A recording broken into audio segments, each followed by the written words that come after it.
আচ্ছা, এরা আমাদেরকে পুরোপুরি মোটিভেট করে ঘুরেই দিতেছে যে কলেজে কলেজে দাঙ্গা হয়েছে। আসলে আমাদের আন্দোলনটা ছিল অভিজিৎ হত্যার বিরুদ্ধে। অভিজিৎকে হত্যা করা হয়েছে, এর কারণটা আপনারা হয়তো অনেক জায়গায় বলছেন যে অভিজিতের বিরুদ্ধে, অভিজিৎটা মারা হয়েছে এই জন্য আমরা এই করতেছি, এটা অভিযোগ। কিন্তু আসল প্রমাণ সহ আমি কিছু কথা বলতে চাই। অভিজিৎ 16 তারিখে ন্যাশনাল হসপিটালে ভর্তি হয়, তখন প্রায় সম্পূর্ণ সুস্থ ছিল, আমাদের কাছে রিপোর্ট আছে। আর প্লাটিলেট ছিল 1 লক্ষ। 17 তারিখ সকালবেলা মোটামুটি সুস্থ ছিল, তখন অভিজিতের বাবা ওই জায়গায় যায়। অভিজিতের বাবারে অভিজিৎ বলে যে আমার একটু পানির ব্যবস্থা করে দাও, তারা বলে যে আমরা পরে দেবো। অভিজিতের বাবারে পানি যেতে দেয় নাই। তারপরে 17 তারিখ বিকেলবেলা হালকা একটু অসুস্থ হয়ে পড়ে।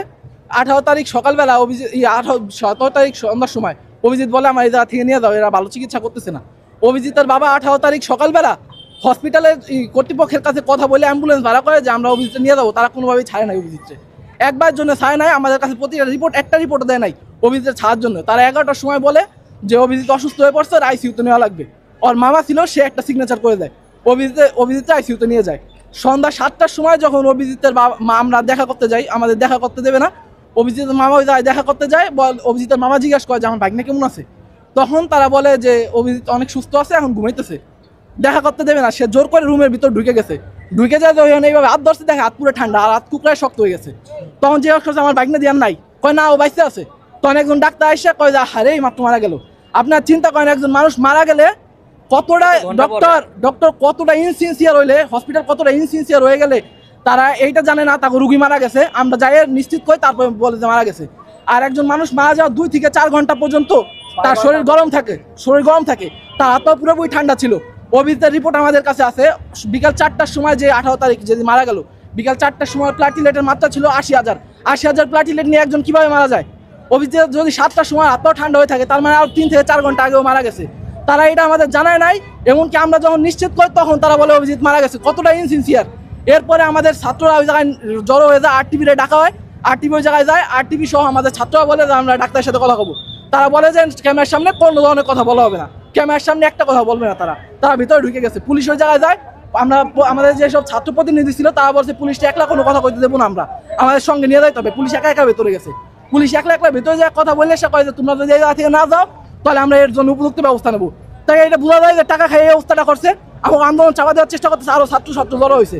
আমরা সেনাবাহিনী ডাকি, সেনাবাহিনী ভিতরে যে কথা বললে আইসা বলে যে তোমরা যার বিরুদ্ধে আন্দোলন করতে চাইতেছো তার আঙ্গুলটা আমাদের হাতের থেকেও মোটা, তোমরা যদি তার সাথে আগে টিকতে পারবা না, এই ধরনের কথা বলে। কয় আসো তোমাদের সাথে সাইডে কথা বলি, এইটা বলে যে দেখো তোমাদের 36 না 40,000 টাকা বিল হয়েছে, তারা এটা মাফ করে দিবার চাইছে, আরো 10,000 টাকা তোমাদেরকে দেওয়া হবে, তোমরা যাচ্ছে চলে যাও। একটা মানুষের জীবনের মূল্য কি 10,000 টাকা? তা 10,000 টাকা দিয়ে আমাদের এই আন্দোলনে ধামাচাপা দিতে চায়। তখন থেকে শুরু করে 7টা থেকে শুরু করে রাত্রি 2টা পর্যন্ত আন্দোলন করছি, তার লাশও চায় না, রিপোর্টও দেয় না, কোনোভাবে রিপোর্ট দেয় নাই। পরে এক পর্যায়ে 2টার সময় যখন রিপোর্ট দিয়েছে তখন আমরা চলে গেছি। 19 তারিখ সব ঠান্ডা ছিল, কেউ আন্দোলন করে নাই। 20 তারিখ আমার ছাত্র আন্দোলনে গেছে সম্পূর্ণ শান্তিপূর্ণভাবে আন্দোলন করতে ছিল। এই যখন সব আন্দোলন শেষ করে আমরা আলটিমেটাম দিছি, কোনো ভাঙচুর করি নাই, কিচ্ছু করি নাই, আলটিমেটাম দিছি যে আপনি এটা সুষ্ঠু তদন্ত করেন আর নিজেদেরকে নির্দোষ প্রমাণ করেন, না হলে আমরা ব্যবস্থা নেব। যখন সব ছাত্র কমে যায়, প্রায় 20-25 জন ডিএমআরসি ছাত্র ছিল, তখন সবার উপরে একেবারে হামলা করে বহিরাগতরা। এখন এই বহিরাগতরা বলতেছে সোহরাওয়ার্দী কলেজের পোলাপান, কিছু ওই স্যাকরা ব্যাকরা পোলাপান। এখন আপনি একটা জিনিস চিন্তা করেন, এলাকারই আপনি একটা জিনিস চিন্তা করেন যে আমাদের যে এই যে ন্যাশনাল হসপিটাল থেকে প্রায় 2 কিলোমিটার ভিতরে হলো সোহরাওয়ার্দী কলেজ। ওর সাথে আমার কোনো দাঙ্গা নাই, ফ্যাসাদ নাই, কিচ্ছু নাই।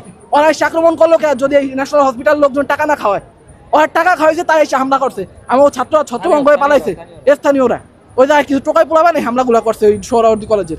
তখন আমাদের ছাত্ররা ছত্রভঙ্গ হয়ে পালাই যায়। তারপরের দিন 21 তারিখ আমরা যখন আন্দোলন করতে যাই, তখন পুলিশের লাইন লাগাই দিছে।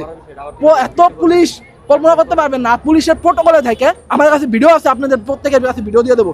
পুলিশের প্রোটোকলে থাকে, পুলিশের সাহায্য নিয়ে লোহার রড, লোহার লাঠি এগুলো দিয়ে আমাকে ছাত্র উপর আন্দোলন করছে, আমাকে ছাত্রের উপর হামলা করছে। আমাদের ছাত্ররা, পুলিশ আসে, এর ভিডিও আছে, পুলিশের সামনে হামলা করছে, পুলিশ প্রোটোকল থেকে ওকে সেভ করছে। আমাকে ছাত্ররা সব ভাগ্যের দিকে চলে এসেছে, এই জায়গা থেকে আরো জড়ো সড়ো হইয়া সব ছাত্র যখন ওইদিকে গেছে, তখন পুলিশ আর কিছু পারে নাই, আমার ওদিকে টিয়ার শেল নিক্ষেপ করছে। জুলাই আন্দোলনের পরে এই প্রথম ছাত্র উপর টিয়ার শেল নিক্ষেপ করলো। আমরা কি ভাঙচুর করছি? টিয়ার শেল নিক্ষেপ করলো কিসের জন্য?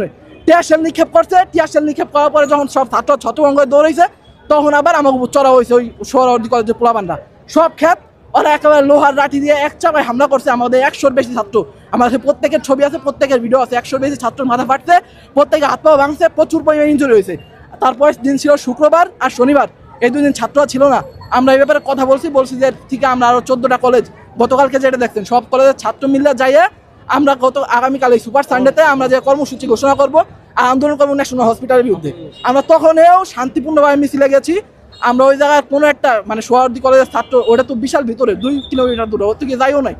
আমাকে আন্দোলনের ভিতরে আবার এই সোহরাওয়ার্দী কলেজের ছাত্ররা আবার এই বোম ফেকছে, বোম ওই চকলেট বোম যেগুলা ইট ফাটেল ফাঁকা শুরু করছে।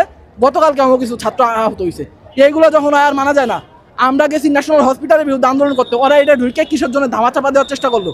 এই জন্য আমরা যাই সোহরাওয়ার্দী কলেজে অ্যাটাক করছি। এরপরে আজকে আবার এই যে ওরা হামলা করছে। কিন্তু আপনারা একটা দিকে সব দিকে ঘুরে যাইতেছেন।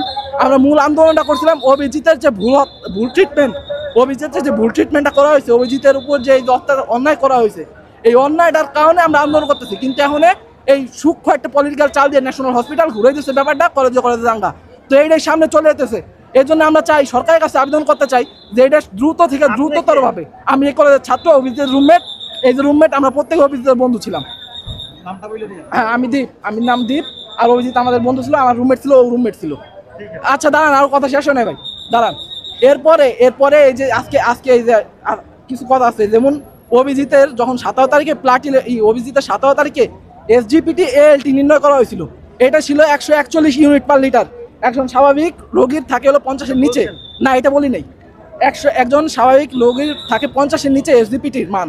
তো তারা ট্রিটমেন্ট করবে এটা কমাবার জন্য, তারা একদিনের ভিতর রিপোর্ট এমন কি ট্রিটমেন্ট করলো যে 1692 ইউনিট পার লিটার হয়ে গেল। হ্যাঁ, তার প্রায় 33.85 গুণ বাইরে গেল। এটা কি জন্য হলো? একজন লিভার সিরোসিস রোগীর 200 থেকে 250-এর উপরে কোনোদিন যায় না। তারা হসপিটাল কর্তৃপক্ষ প্রথমে বলছে অভিজিৎ মারা যাওয়ার কারণ কি, অভিজিতের লাংসে পানি জমছে। আমার কাছে লাংসের রিপোর্ট আছে, বোথ সাইডস আর ক্লিয়ার, সম্পূর্ণ পরিষ্কার আছে অভিজিতের রিপোর্টে। এরপরে তারা এই জায়গায় আটকায় থাকে নাই, তারা এরপরে বলছে যে অভিজিৎ হার্ট অ্যাটাক করছে। হার্টের সম্পূর্ণ রিপোর্ট আছে আমাদের কাছে, আপনারা দিয়ে দেবো আমরা সম্পূর্ণ সুস্থ হার্ট।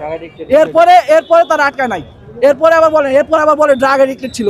ও আমাদের সাথে থাকে, ও 20টা ঘন্টা পড়ালেখা করতো, মাত্র 3 ঘন্টা ঘুমাইতো। আপনারা জানেন না, মাত্র 20টা ঘন্টা পড়ালেখা করতো, 3 ঘন্টার মধ্যে ঘুমাইতো। 1 ঘন্টা আমার সাথে উদ্বাসে যাইতো আর আইতো। এর ভিতরে জীবনে কোনো একটা ব্রি পর্যন্ত টান্দা নাই। এরপরে আবার তারা বলে যে ও নাকি নেশা করতো। তারা এখন পর্যন্ত স্পষ্টই বলে নাই যে ও কি জন্য মারা গেছে। আরেকটা ব্যাপার, তারা এরপরে আবার বলছে যে ডেঙ্গুর শক সিমটম ছিল তাই মারা গেছে। এইটাই যদি হয়, আমরা যখন যাইয়া নিশ্চিত করলাম অভিজিৎ মারা গেল, তারা জানেও না অভিজিৎ মারা গেছে। তার 3-4 ঘন্টা আগে যখন অভিজিৎ মারা গেছে, অভিজিৎ অবশ্যই ছটফট করছে, যদি ওর শক সিমটম থাকে। ছটফট করার সত্ত্বেও তারা কিসের জন্য কোনো ব্যবস্থা গ্রহণ করে নাই, এটার দাবি আপনাদের কাছে রইলো। আপনারা এটা সরাই যান, আর সরকারের কাছে আবেদন রইলো। That's all. আপনি আর কোনো প্রশ্ন থাকলে জিজ্ঞেস করতে পারেন।